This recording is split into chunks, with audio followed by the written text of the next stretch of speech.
Nabung itu kurang memberikan dorongan untuk pertumbuhan aset. Sekarang kan suku bunga rendah. Kecuali ekonomi Indonesia sekarat tahun 98 suku bunga 65%, no contest lah. Dulu teman saya di pasar modal aja tutup toko istilahnya ya, naruh uangnya di bank. Jadi justru ketika saya memasuki pensiun, saya akan taruh uang saya di bank, tapi caranya juga saya bisa beli reksadana pasar uang ya, karena saya nggak usah milih-milih bank.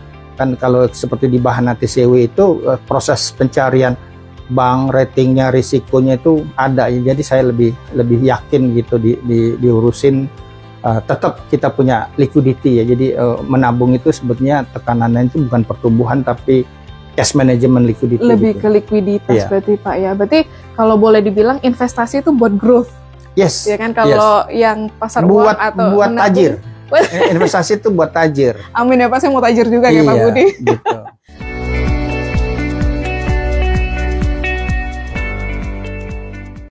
Apa kabar nih? Alhamdulillah baik. Selalu senang kalau ketemu Eliza. Makasih banyak loh Pak. Pak Budi, kemarin kan kita udah ngobrol-ngobrol tuh soal investasi juga kan kemarin, khususnya bonds. Nah, gara-gara video kita kemarin Pak, itu banyak yang nanya sebenarnya. Bagus dong. Banyak yang nanya nih, teman-teman saya pada nanya, El gimana sih sebenarnya cara untuk mulai investasi? Kan Pak Budi itu udah terkenal kan ya di pasar modal, udah lama juga investasi di pasar modal, udah melewati berbagai krisis juga, bener ya Pak ya? Krisis apa aja sih Pak kalau udah dilewati? Saya bergabung dengan Bahana Sekuritas itu tahun 97 dalam krisis. Itu ada dua krisisnya. Satu krisis nilai tukar, jadi rupiah dari 2.300 ke 15.000. Itu langsung nyebar menjadi krisis perbankan. Nah, gabungan duanya itu krisis moneter. Perbankan kan ya karena si banknya dia tuh punya utang falas gede ya, kemudian punya asetnya bodong lah pokoknya ya gitu. Itu harus di recap gitu ya, dia maksudnya modal bank harus ditambahin lah oleh negara lewat penerbitan surat utang. Kemudian 2005 krisis pasar obligasi negara. Pasarnya yang krisis. Pasarnya yang krisis. Pasarnya, obligasinya nggak krisis, obligasinya nggak gagal bayar gitu, karena harganya anjlok waktu itu. Setelah pemerintah naikin BBM gitu, harga anjlok. Tapi habis itu 6 bulan itu balik, karena waktu BBM itu dinaikkan, kapasitas negara untuk bayar hutangnya lah katakanlah gede, dan investor asing suka. Jadi investor asing itu justru banyak masuk setelah subsidi BBM dikurangi. Jadi banyak dari pelajaran krisis itu kita jangan baperan, lihat dulu ini ada opportunity, tapi krisis harus diantisipasi. Kemudian ada krisis global 2008 ya. Nah, krisis global itu episodenya Home Alone.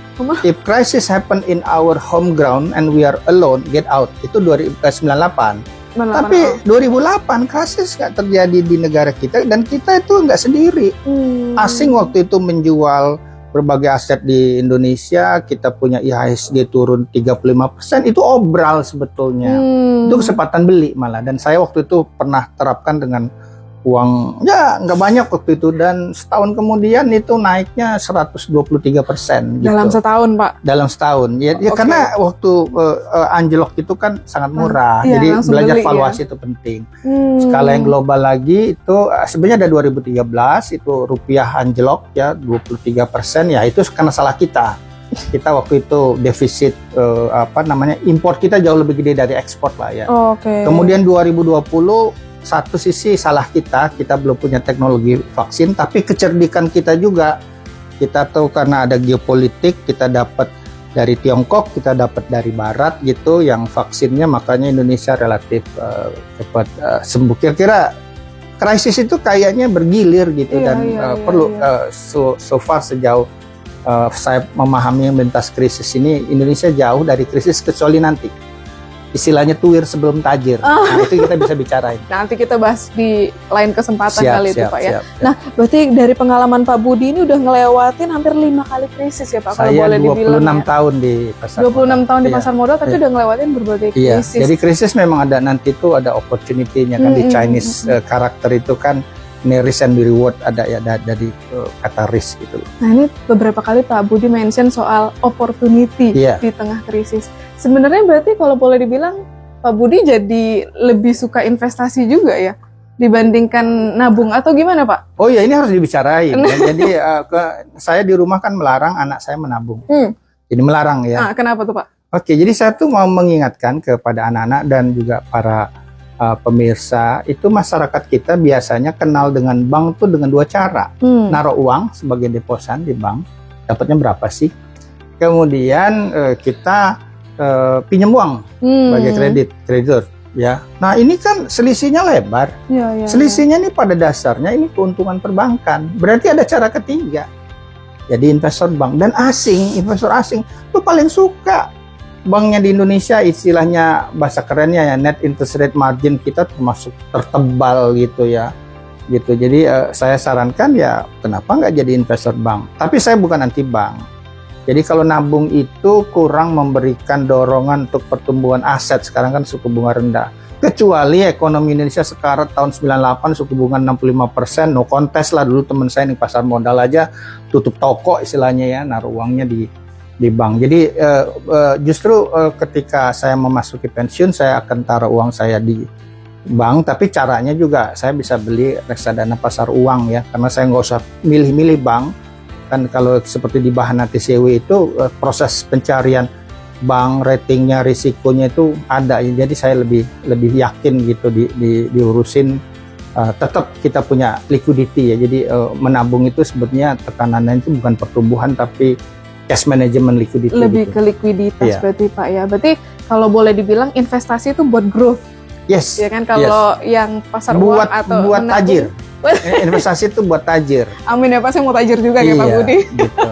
Nah Pak Budi, kan melanjutkan pertanyaan teman-teman aku kemarin sih Pak. Kan mereka baru mau mulai investasi. Sebelumnya cuma nabung aja nih, kayaknya nggak growing gitu ya. Sedangkan umurnya masih muda, masih muda-muda lah, masih di bawah 30 tahunan semua nih.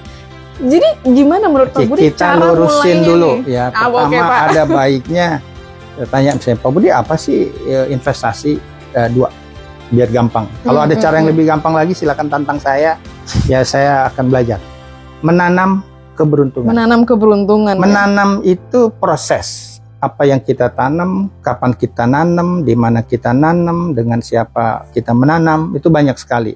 Dan tentunya kita disebut beruntung ketika kita tanam di kemudian hari tumbuh, ingat ya, tumbuh, ya tumbuh. Nah inilah beruntung itu kita menikmati peningkatan daya beli. Jadi beruntung itu adalah peningkatan daya beli, peningkatan daya beli sepanjang waktu. Nah kalau disebut beruntung itu ada 3 sebetulnya. Dalam investasi ya, supaya jangan terkena investasi bodong. Pokoknya aman, cuannya nyaman, liquid. Ya, pokoknya aman. Kita naruh uang berapa sih? Pokoknya aman 100 juta ya. Misalnya. Ya, pokoknya dulu aman. Karena yang menggerus daya beli yang pertama kali itu kehilangan pokok. Kedua, yang mengancam daya beli itu adalah inflasi. Cuannya harus jauh mengalahkan inflasi. Oke, ya. Ketiga, investasi itu bukan cuma bisa masuk, tapi bisa keluar dengan biaya murah. Nah, itu disebut liquidity risk, gampang. Nah, umumnya investasi bodong tuh orang hanya melihat cuan, nggak tahu pohonnya udah ditebang dibawa kemana-mana, gitu ya. Udah hilang dan nggak bisa gampang dicairkan. Di pasar modal itu sebetulnya tersedia berbagai instrumen yang memungkinkan ya tadi 3 komponen ini ya, pokoknya aman, cuannya nyaman, liquid gitu. Berarti mesti diperhatiin juga Pak ya instrumen yang iya banyak sekarang Indonesia udah mulai lengkap ya. Di kami juga ada kalau mau growing itu di pasar saham itu ada berbagai jenis mandat, mau yang tematik syariah juga ada. Kemudian juga ada yang buat proteksi ya, buat distribusi ada. Jadi 3 tahapan investasi kita punya, growth, protection, distribution kita punya, dan tergantung ya. Jadi bagi yang muda ya, silakan nih ada suatu aturan ya, berapa sih supaya kita tajir ya, aset alokasi yang growing ya. Silakan di googling, jangan langsung percaya sama saya. Itu 100 dikurang umur, 100 minus your age gitu. Misalnya seorang usianya 30 tahun itu bisa 70% di growing asset. Nah yang menarik saya bilang aja nih, kebetulan ada sangat contoh yang inspiratif ya. The best investment itu bukan di saham, bukan di obligasi, bukan di properti, bukan di emas, bukan. Gimana? Talenta. Ya? Nah, kita punya contoh yang bagus ya. Jadi saya definisikan dulu talenta, nanti bisa diuji ya. Jadi konsep ini, talenta itu if you can do something excellent, easy, enjoy, and earn, you have talenta. Tapi kalau easy, excellent, easy, enjoy, nggak earn tuh hobi. Hobi saya sekarang mancing itu mancing, mahal. Pak ya. Ya, nah yang punya talenta yang luar biasa, yang sangat inspiratif, yang kita baru punya, ya suatu yang sangat menginspirasi ya Putri ya. Aryani itu ya luar biasa ya menurut saya. Dia udah melewati bagaimana insecure, keterbatasan tuh luar biasa. Nah tentunya nanti Putri perlulah setiap kan di depan itu kan ada 2 risiko ya Putri, kalau Putri mau mendengar nih. Ini siapa tahu Putri dengerin iya, juga ya. Pak ya. Jadi ada 2 risiko. Yang pertama itu adalah mati terlalu cepat. Kasihan keluarga yang ditinggalkan. Nah itu sebabnya kita butuh asuransi. Yang lain itu adalah hidup terlalu lama. Kasihan keluarga yang membiayai, kita butuh investasi. Jadi nanti Putri bisa belajar investasi dari talentanya dia ya. Gitu nanti bisa dia lakukan aset alokasi, berbagai solusi investasi gitu loh. Nah Pak, kan ceritanya misalnya nih, kalau Putri ini kan kita lihat mulai growing ya, namanya mulai berkembang, pastinya dapat income yang lumayan juga gitu ya. Kalau misalnya Putri sebagai seorang investor pemula banget nih, belum pernah sebelumnya investasi, kira-kira direkomendasinya aset kelas yang mana Pak? Karena dia masih muda ya, dan perekonomian Indonesia tuh bagus ya. Nanti kalau disebut bagus tuh apa sih? Bagus itu kita produktif, ekspor kita jauh lebih gede dari import, itulah yang bikin rupiah kita tuh relatif stabil gitu ya. Kalau dulu orang tuh everybody like Indonesia except one thing, rupiah yang melemah, orang di dalam pengen keluar asing ya, orang yang di luar nggak mau masuk gitu. Nah kita relatif boleh dibilang bagus, jadi kesempatan bagi Putri untuk invest di domestic asset ya, financial asset, bisa di katakanlah mau ngelola langsung ya, bisa aja dia beli saham-saham tertentu gitu yang sesuai dengan siklus makroekonominya, antisipasi ya. Kemudian dia juga bisa lewat reksadana gitu. Tadi 100 dikurang umur tadi ya, Putri bisa melakukannya seperti itu ya. Jadi karena masih muda tadi ya, Putri kan baru 17 tahun kan, gitu. Betul. Jadi dia bisa invest ya di growing asset. Sebetulnya nanti banyak bagi Putri ya. Robert Kiyosaki misalnya bilang aset hanya disebut aset kalau ngasilin cash flow. Jadi kalaupun Putri dengan uangnya bisa beli properti ya, propertinya baiknya menghasilkan pendapatan sewa seperti itu loh. Dan kalau Putri mau proteksi ya bisa Putri beli SBN retail, itu ada juga kupon secara bulanan ya yang diperoleh. Banyak banget kok. Seringkali masalahnya dengan diskusi kita kayak gini tuh orang supaya kenal dulu, ada opportunity ya. Tapi yang penting itu adalah ngerti karakter, kita berusaha ya dengan pengelolaan yang bagus ya, kemudian juga dengan edukasi ya. Ini bukan investasi bodong gitu, tapi memang ada karakter di pasar modal itu adalah volatility ya. Jadi nanti istilah kami di Bahana tuh investasi tanpa baperan gitu ya. Investasi tanpa baper jadi, ya Pak ya? Ya karena pasar tuh kan selalu bergerak lebih dulu dari sektor real, kadang-kadang dia itu bisa aja kemahalan ya gitu. Banyak nanti kita bicarakan, ini bahasa kerennya ya, mungkin terlalu keren, pricing the value, not valuing the price ya. Itu suatu saat lah ya. Jadi paling penting sebenarnya pedoman dalam investasi itu, belilah sesuatu yang nilainya di sini, harganya di sini. Berarti ini undervalued. Undervalue berarti ya, valuasinya murah Pak. Betul, saya mau ngomong canggih valuasi, tapi untung ada Eliza udah jelasin ya. Kalau begini kebalikannya, price di sini, value di sini overvalued ya, gimana mau upside malah turun gitu. Ya, jadi ini penting banget nih, dan 2020 kita kenal nih generasi muda yang belajar investasi, mencoba, kenanya Candi Prambanan naik tinggi gitu, turun lagi Pak ya. Iya, karena dia nggak ngerti tadi konsep valuasi tadi, itu bisa satu sesi sendiri kayaknya. Ditambah memang sekarang banyak informasi yang beredar ya Pak soal investasi di YouTube, kayaknya banyak banget. Tapi gitu kalau mau belajar kepada yang lebih tua dari saya, itu seperti Warren Buffett, Charlie Munger, itu dua kok modal investasi itu. Gimana Pak? Rasional dan sabar. Rasional dan sabar. Rasional itu sebetulnya lebih ke arah kayak valuasi, fundamental. Yang penting tuh show me the money, but not I tell you the story. Membeli prospek yang betulnya dia nggak ada uangnya, itu juga bahaya nanti. Kayak valuasi, bahasa kerennya PE ratio dan lain-lain. Ada orang beli perusahaan yang belum punya earning gitu ya. Mendingan kita yang real aja, orang punya cash bisa nanti diberikan kepada investor sebagai dividen, ya itu penting gitu. Pak Budi tadi tuh sempat mention beberapa kali, soalnya kan tadi kita lagi ngomongin asetnya Putri ini ceritanya kan. Putri masih muda, ada berapa umurnya? 17 tahun. Berarti 100 dikurangin 17, masih banyak banget. Masih banyak banget untuk ke growing asset. Nah, growing asset itu apa sih Pak? Contohnya? Tadi growing asset itu sebenarnya tadi yang saya sampaikan itu talenta, properti. Ya, properti. Apalagi kalau infrastruktur Pak Indonesia itu bagus, value propertinya bisanya meningkat. Misalnya kita beli tanah yang nggak jauh dari exit tol atau masuk tol, itu apakah buat pompa bensin, apakah buat hotel, apakah itu buat rumah sakit misalnya ya. Dan kalau di pasar modal tentunya ada saham, ada obligasi dan lain-lain ya. Tapi kalau saham itu memang lebih berorientasi kepada pertumbuhan. Tentunya kita lihat perusahaan-perusahaan yang relatif bagus ya gitu. Nanti kalau saham tuh banyak ceritanya. Ada yang disebut sebagai good stock of good company. Perusahaannya bagus, tapi masih ada upside potensial naik gitu karena valuasinya murah. Ada loh bad stock of good company. Perusahaannya bagus, tapi harga sahamnya udah mencerminkan semua kabar baik gitu. Oh, jadi udah mahal ya Pak jatuhnya. Jadi udah mahal. Nah, tapi ada juga bad stock of bad company, ya jauhin. Udah nggak bagus. Nggak jangan dibeli upside. Pak ya. Tapi ada juga good stock of bad company. Ya, good stock of bad company itu nunggu perusahaannya dilikuidasi. Kalau dilikuidasi sudah bayar macam-macam, ternyata cash per saham gitu lebih gede dari harga saham sekarang. Jadi belinya saham itu ya mirip orang nikah untuk berharap bercerai gitu.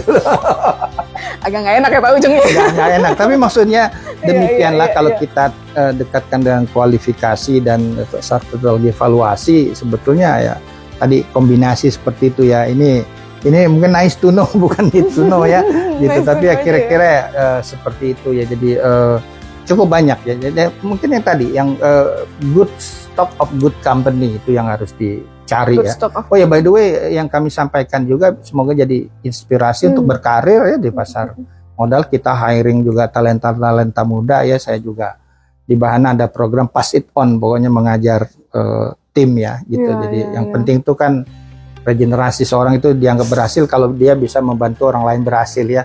Tadi dianggap cuan kalau bisa teman-teman sekalian cuan juga ya. Biar jadi Pak Budi yang lain gitu Pak ya. Itu, amin. Pak Budi, kalau boleh mention sebenarnya Bahana itu ngelola fund kita juga kan ya. Sinarmas, MSIG Life. Ada banyak banget ya Pak ya, dari fixed income, terus ada equity, bahkan sampai equity dolar ya Pak ya. Ada, lengkap. Jadi kalau itu diversifikasi itu ada diversifikasi antar aset, ya tadi saham, obligasi, kemudian juga misalnya di itu ya di money market, pasar uang ada juga beda currency, ada juga beda negara gitu. Ada rotasi dalam investasi.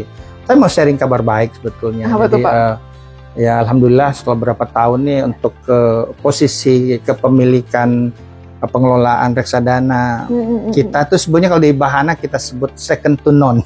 Itu bahasa lain dari ya teratas lah. Tapi kalau disebut teratas nih spiritnya jangan sampai kita jadi jumawa, sombong gitu. Paling penting kita mengutamakan itu adalah kerja keras, cerdas, ikhlas. Kita punya tim yang solid dan tadi pengelolaan ya, compliance, risk management itu penting ya. Jadi bagaimana cara kita sebetulnya mengelola di fund manager, cara dia pilih saham, kemudian di marketing itu harus disampaikan kecocokan jenis satu aset atau mandat dengan karakter daripada investor ya, gitu loh.